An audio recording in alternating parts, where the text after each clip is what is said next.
Et oui, Nigel Farage vient d'être élu Premier ministre. Et oui, il a gagné les élections en Angleterre. Et non, il ne les a pas gagnées. Mais quand j'ai vu toutes les réactions de nos responsables politiques souverainistes, j'ai bien cru qu'il avait fait une percée historique, qu'il avait tout raflé, qu'il avait tout gagné et qu'il serait élu Premier ministre. Mais vous me connaissez, j'ai un petit peu regardé dans les détails. Et dans les détails, eh bien, Nigel Farage, malgré son excellent score, n'a obtenu que 13 députés. Et en Angleterre, on en compte 650. Alors, j'ai mal compris finalement, parce que je vois un homme qui réussit, et je vois en France les responsables souverainistes dire et raconter n'importe quoi, en faire des tonnes. Vous me direz, comme d'habitude, vous êtes vraiment de très, très, très mauvaise langue. Alors, pourquoi font-ils ça? Non, mais c'est vrai, je ne comprends pas. Est-ce qu'ils font ça pour qu'on continue à croire en eux malgré leurs échecs répétés? Non, vraiment, je n'ose y croire. Je vous préviens, le premier qui approche, je le bute. J'hésiterai pas. Juste un mot. Ils ont pas voté pour vous, ils ont pas en plus vous entendre toute la soirée. Bon, écoutez, bien. Pas des sources. Oui, vous avez sûrement des sources. Moi, j'ai des sources qui m'ont dit que votre sœur, elle faisait des choses pas terribles. Vraiment, j'ai des sources. Je pense que les renseignements généraux, à la DGSI, doit de temps en temps envoyer des notes au gouvernement. Faut peut-être pas déconner, hein. C'est-à-dire qu'en ce moment, il y a un parti qui est en pleine ascension, c'est l'UPR. Maman, pourquoi je suis pas un garçon? Avant tout, je suis ce qu'on appelle un soldat politique.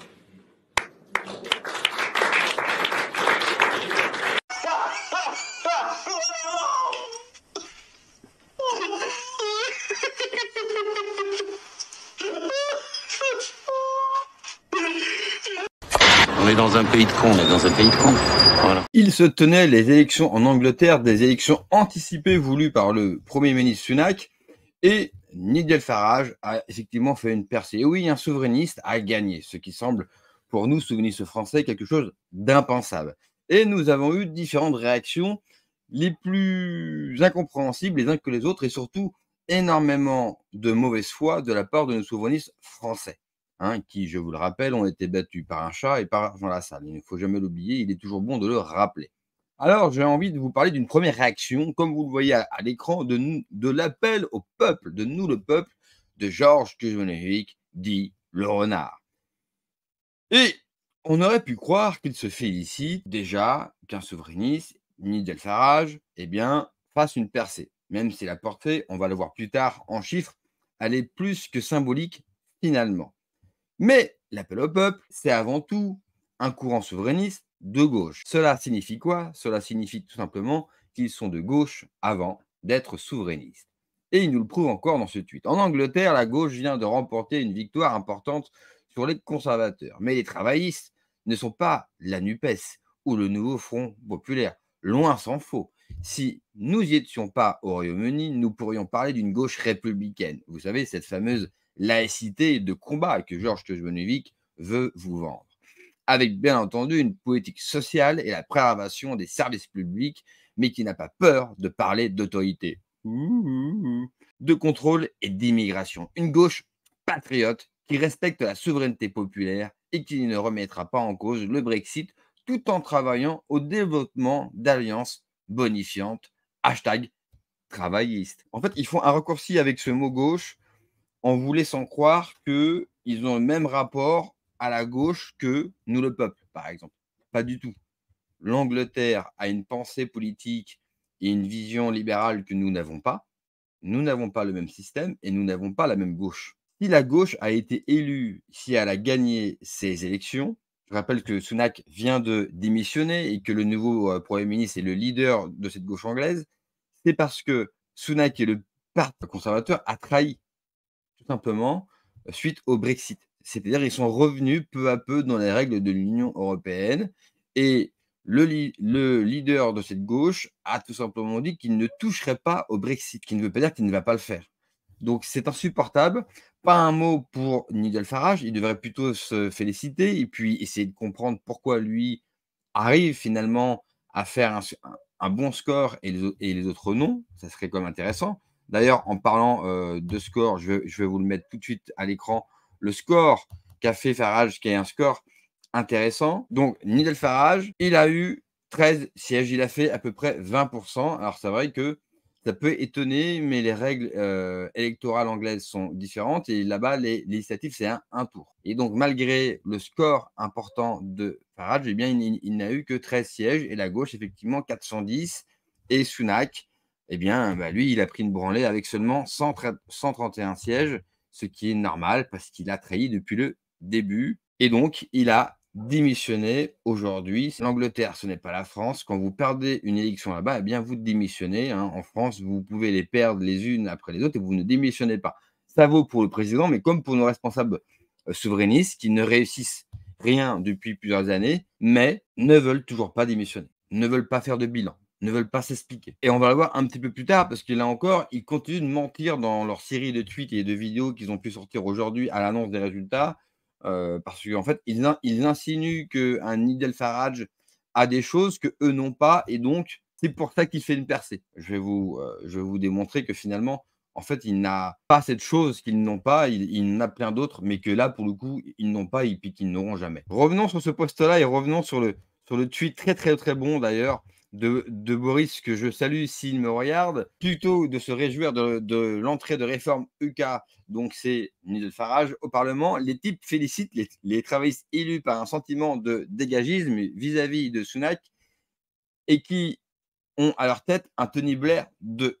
Exactement, c'est ce que je vous disais un petit peu plus tôt. En fait, la gauche va aussi trahir le Brexit dans les semaines qui viennent, car le Brexit ne se passe pas si bien que ça. Là encore, j'entends beaucoup de choses sur le Brexit. Alors nous, c'est normal que souverainistes français, qu'on en fasse des tonnes, mais il faut être honnête, ça ne se passe pas si bien que ça. Économiquement, ça se passe bien, mais pour tout le reste, ça se passe extrêmement mal, car ils ont quitté l'Union européenne, mais d'une manière assez factice finalement. Ils ont encore des pieds dans l'Union européenne, ce qui les bloque. C'est pour ça que Nigel Farage revient aux affaires, parce qu'il considère d'une qu'il faut continuer le Brexit et sortir totalement de toute institution européenne. Deux, il a vu Sunak revenir dans le giron européen et la gauche va faire la même chose. Rappelez-vous, la gauche vous trahira toujours. Ils se disent bonapartistes, mais ne se rendent pas compte que si Napoléon revenait d'entre les morts, ils enverraient à l'échafaud la quasi-totalité du personnel politique français et préparaient l'invasion de l'Allemagne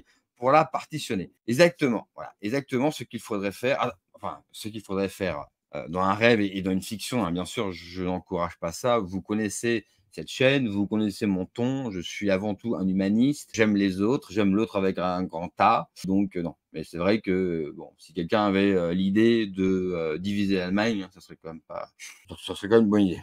Les souverainistes de gauche sont des cocus contents de l'être qui ne pourraient pas se résoudre à soutenir un souverainiste style Farage en France si celui-ci faisait la percée de réforme OK au nom de la sacro-sainte gauche. Et oui, parce que si on aurait un Farage en France, imaginez, Farage dit allez, j'en ai marre, je quitte mon pays, finalement, je ne suis pas si anglais que ça, je suis français. Serait en France et ferait de la politique en France. Eh bien, je peux vous assurer que l'appel du peuple, nous le peuple, Kuzmanovic, ne soutiendrait pas Farage. Pourquoi?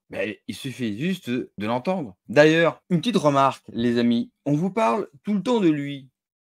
Mais est-ce que vous connaissez sa vision à cet homme? Qui connaît, parmi tous ceux qui me regardent, qui m'écoutent, la vision d'un Farage? Parce qu'on sait qu'il est souverainiste. OK, d'accord. Mais d'un point de vue économique, c'est un souverainiste gaulliste? C'est un souverainiste libéral? C'est un libertarien? Si je vous dis que Farage, c'est un libertarien, ça vous choque? On ne vous l'avait pas dit ça, je crois. C'est bizarre. Il y a des choses qu'on oublie beaucoup de raconter à propos de cet homme. Attention, moi, ça n'enlève en rien l'admiration et le respect que j'ai pour cet homme. Mais il y a énormément de choses qu'on ne dit pas à propos de cet homme. D'ailleurs, j'en profite. Est-ce que quelqu'un a déjà vu Farage en meeting? Est-ce que vous l'avez déjà entendu? Est-ce que vous l'avez lu, par exemple?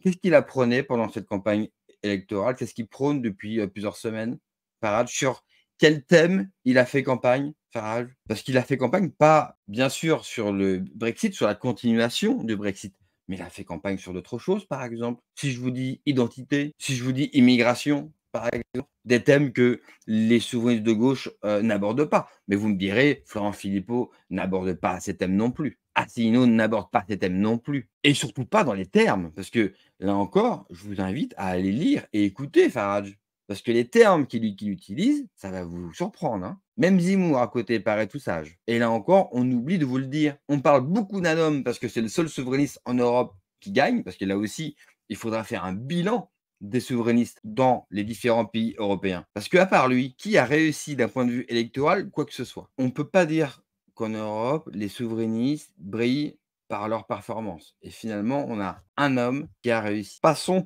à Florent Philippot qui félicite Nigel Farage, le brillant Nigel Farage, pour sa victoire. Ça y est, et c'est superbe. Le brillant Nigel Farage a été élu au Parlement britannique et son parti Reform UK a fait un score fabuleux hier aux législatives britanniques. Bravo! Toujours dans la mesure, hein, Florent Philippot.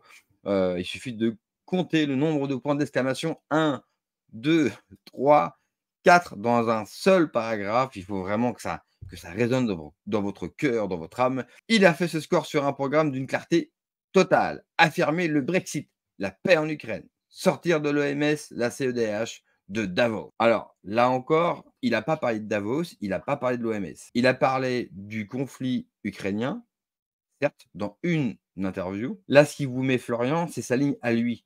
Mais ce n'est pas vraiment ce qu'a fait Farage pendant l'élection. Mais bon, je me doute qu'il n'a pas regardé la campagne électorale en Angleterre, Florian. Je me doute qu'il ne pipe pas d'un mot d'anglais et qu'il n'a pas fait ce travail-là. Un pays souverain, stopper les migrations folles, refuser le wokisme, protéger les enfants, augmenter massivement le pouvoir d'achat. Donc là, on a vraiment à boire et à manger, c'est-à-dire qu'on a tout entremêlé. Encore, c'est le voici le beau Nigel Farage, ça a quand même une autre gueule. Donc, comme à son habitude, Florent Philippot en fait des tonnes sur son tweet, mais j'ai eu la bonne surprise de voir un tacle à la gorge. Oui, en football, c'est une expression qu'on utilise quand un de vos adversaires, eh bien, vous la met profond, et c'est le cas de Paul-Marie Couteau, un illustre homme politique français, qui lui a répondu sur Twitter et qui lui a mis plusieurs tacles d'ailleurs dans la journée. Apparemment, Paul-Marie Couteau voulait se le faire. N'oubliez pas que Paul-Marie Couteau l'avait dit sur GPTV de Mike Borowski, de l'excellent Mike Borowski, que Florent Philippot n'était pas un homme politique, qu'il ne faisait pas de la politique. Et on le constate tous les jours, Florent Philippot est un éditorialiste. Il commente l'actualité, mais ça, on s'en branle, hein. Il est censé être un homme politique et donc proposer une vision, proposer des choses. D'ailleurs, ce que fait Nigel Farage, contrairement à Philippot, que je me nuvique, et Asselineau. Et donc, Paul-Marie Couteau lui répond aujourd'hui par un tweet, d'ailleurs le tweet que je viens de vous lire. Ce qui est extraordinaire, cher Florent Philippot, est que les ondes lui étaient fermées, même sur la BBC, et que en France, Reform UK n'ait jamais été mentionné nulle part, alors qu'avec 15%, il talonne le parti conservateur et comme en France, le supplanté habituel mauvaise foi. Et oui, je vous parlais de la mauvaise foi, c'est-à-dire qu'on insinue énormément de choses et en fait, dans les détails, c'est compliqué. D'ailleurs, dans le tweet de Florent Philippot, il ne mentionne même pas le score que fait Nigel Farage. Parce que quand vous lisez son tweet, vous avez vraiment l'impression qu'il a gagné, qu'il a fait, je ne sais pas moi, 70%. En fait, il a fait 15%, ce qui est un très beau score. Il vient juste de revenir en politique. Mais ce n'est pas... Si on lit le tweet de Florian, là encore, il en fait des tonnes et on croit plus. Et autre chose, et ça je l'ai beaucoup entendu avant les résultats, que Nigel Farage, contrairement à nous, souverainistes français, il avait les médias. Vous savez, ces fameux médias mainstream que nous n'avons pas, et donc c'est l'unique raison du fait que nous ne perdons pas dans les élections. Mais là encore, nous avons des responsables politiques qui ne regardent pas ailleurs. Ils n'ont pas regardé la campagne électorale en Angleterre. Et je rejoins Paul-Marie Couteau. Il n'a pas eu le soutien des médias. Et pourtant, lui fait 15%. Et j'irai même plus loin. Nigel Farage, il n'a pas une chaîne YouTube avec 10 millions de personnes qui le suivent. Non, non plus. En fait, comme le dit Paul-Marie Couteau, c'est une mauvaise foi habituelle de la part de Florian et des autres responsables souverainistes français. Cela cache seulement leur faiblesse, leur incapacité à faire quoi que ce soit. Et c'est bien triste. Alors, je voulais vous parler aussi d'un dernier tweet qu'a fait Paul-Marie Couteau aujourd'hui. Il y a, comme vous le voyez, 47 minutes. Donc, c'est tout frais, tout frais, tout frais.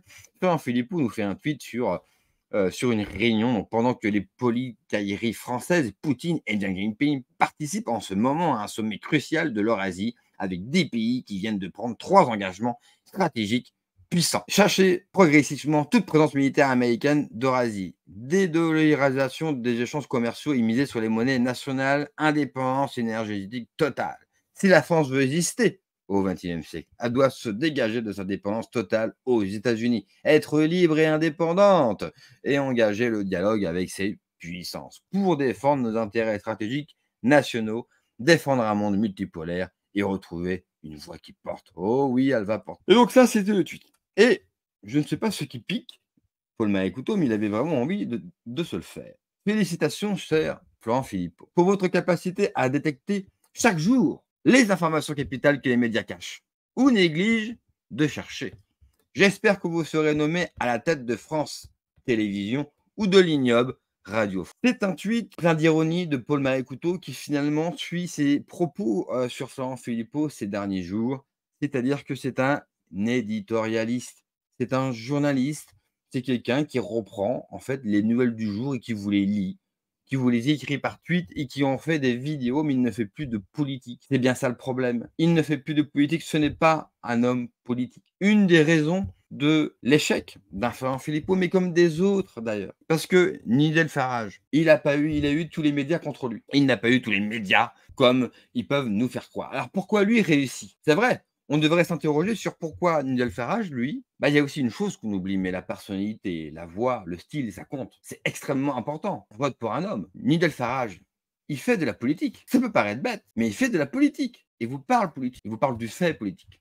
Il pense la politique. Il propose. Farage, vous connaissez sa vision. Alors bien sûr, vous ne la connaissez pas parce que vous ne connaissez que le nom. Mais si vous vous intéressez à lui, vous allez connaître sa vision. Qui est une vision très claire, économique, sociale, sur tout le reste. Florent Philippot, si je vous dis quelle est sa vision économique, vous ne le savez pas. Sur les mœurs, vous ne savez pas non plus. Sur le problème du logement en France, vous ne savez pas non plus. Sur la défense, qu'est-ce qu'il mettrait en place, vous ne savez pas non plus. En fait, finalement, vous ne savez pas grand-chose. Sa manière de communiquer est généralement de très mauvaise foi et il aime utiliser les points d'exclamation, mais ça ne fait pas grand-chose. Je finirai avec un dernier tweet de Boris, le genre de souverainiste dont on a besoin en France. À la place, on a Asselineau, Philippot, Kuzmanovic. Bon, je vais pleurer sous ma douche en position fétale en pensant que c'est la première fois de ma vie que j'envie les Anglais. Et je crois que c'est exactement la chose qu'on a tous envie de se dire. Boris a eu des mots extrêmement justes aujourd'hui, là je vous le mets en gros, boum. En fait, c'est pour cacher leur incapacité à réussir. Et pourquoi ils en font des tonnes? Pourquoi ils en font des tonnes avec ce souverainiste anglais qui réussit dans son pays? Pourquoi d'après vous? Eh bien, pour rester en place. Parce que le message subliminal, les amis, c'est de vous dire et de vous laisser croire. Vous voyez que c'est possible. Alors continuez à nous suivre, continuez à croire en nous, continuez à nous financer. C'est fait uniquement dans ce sens. Et ça, c'est de la malhonnêteté intellectuelle. Je sais, certains d'entre vous vont me répondre, c'est de l'escroquerie, je n'irai pas aussi loin. Et vous le savez, je ne dis jamais ce mot. Jamais. Mais quand même, ça y ressemble fortement.